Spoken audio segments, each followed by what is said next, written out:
Hello all, it's been brought to my attention that what I've been doing here with the VCO install is not correct from a spectrum perspective and from a RFI perspective.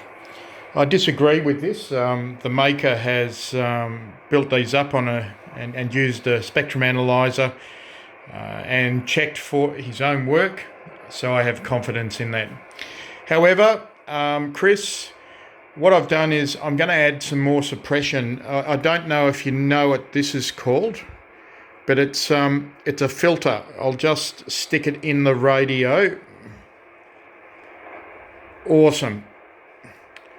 Now that I think now should stop your silly comments about I'm causing RFI and a few other things. So now the radio is now technically suppressed.